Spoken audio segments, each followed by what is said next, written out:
بسم اللہ الرحمن الرحیم۔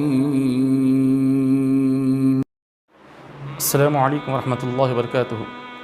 محترم بزرگوں اور ساتھیوں، ہم ماہ رمضان میں مکمل عبادت تو کر لیتے ہیں، ماہ رمضان کے بعد ہم اچانک سے عبادت سے دور ہو جاتے ہیں، کیونکہ ہمارا جو نفس ہے یہ اندر کا دشمن ہے اور شیطان باہر کا دشمن ہے۔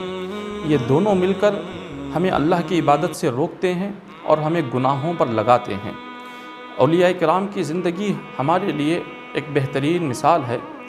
حضرت ذو النون مصری رضی اللہ تعالیٰ عنہ کا ایک مختصر سا واقعہ ہے۔ حضرت ذو النون مصری رضی اللہ تعالیٰ عنہ نے 10 سال تک کوئی لذیذ اور مزیدار غذا نہیں کھائی۔ جو لذت والا، زبان کو مزے والا جو کھانا ہو، آپ نے 10 سال تک نہیں کھایا۔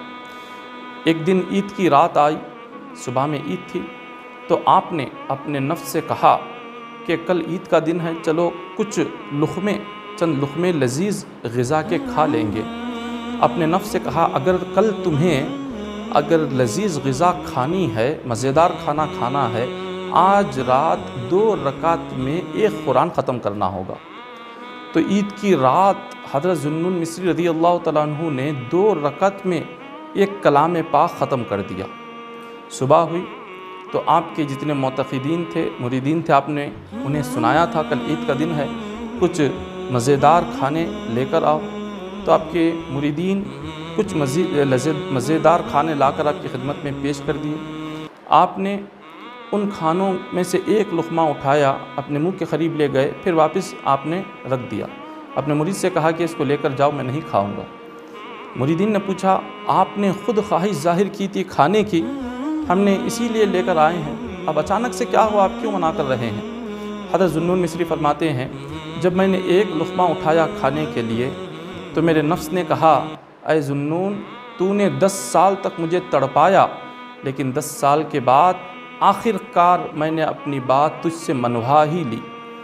10 سال کے بعد تو آخر تجھے میری بات ماننا ہی پڑا، بس اتنا سننا تھا۔ آپ نے نفس سے کہا اے نفس اگر یہ بات ہے تو تجھے اور 10 سال تک اسی طرح بھوکا پیاسا رکھوں گا، تجھے ایسی مزیدار کھانے نہیں کھلواؤں گا۔ یہ بزرگان دین کا طریقہ دیکھیے، بزرگان دین کا کیا طریقہ تھا۔ 10 سال تک زبان کو لذت والی غذا نہیں کھلاتے تھے، نفس کو ایسے مارتے تھے۔ مگر آج ہمارا کیا معاملہ ہے، نفس نے جو چیز مانگا، جو خواہش ہوئی، اس کو پورا کر دیتے ہیں۔ اسی سے ہم اللہ سے دور ہو جاتے ہیں۔ جتنا نفس کو ماریں گے، جتنا اپنی نفسانی خواہشات کو ہم ختم کرتے جائیں گے، اتنا اللہ کے قریب ہوتے جائیں گے۔ اور جب بندہ ان چیزوں کو ختم کرتا ہے تو اللہ کیا مقام عطا کرتا ہے۔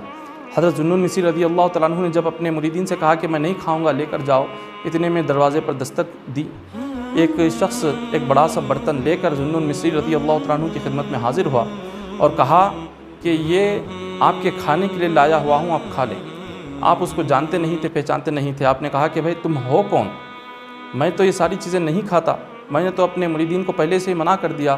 تو اس نے کہا یہ میں لے کر نہیں آیا ہوں، بلکہ یہ خود حضور علیہ السلام آپ کے پاس بھیجے ہوئے ہیں۔ حضرت ذو النون مصری رضی اللہ تعالیٰ عنہ پریشان ہو گئے۔ آپ نے کہا کیا حضور نے بھیجا ہے؟ اس شخص نے کہا کہ ہاں، میں نے کل رات یہ ساری چیزیں اپنے لیے بنائی ہوئی تھی۔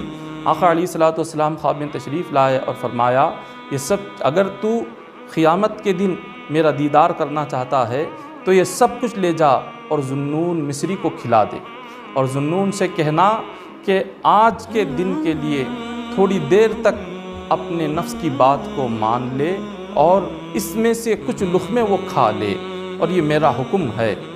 حضرت ذو النون مصری رضی اللہ تعالیٰ عنہ نے جیسے ہی حضور کی یہ بات سنی، آنکھوں سے آنسو جاری ہو گئے۔ جب بندہ اللہ کو راضی کرنے کے لیے اپنی نفسانی خواہشات کو مٹاتا ہے تو اللہ تعالیٰ اسے خود کھلاتا ہے۔ حضور علیہ السلام اس کے گھر پر آقا علیہ السلام توشہ بھیج رہے ہیں۔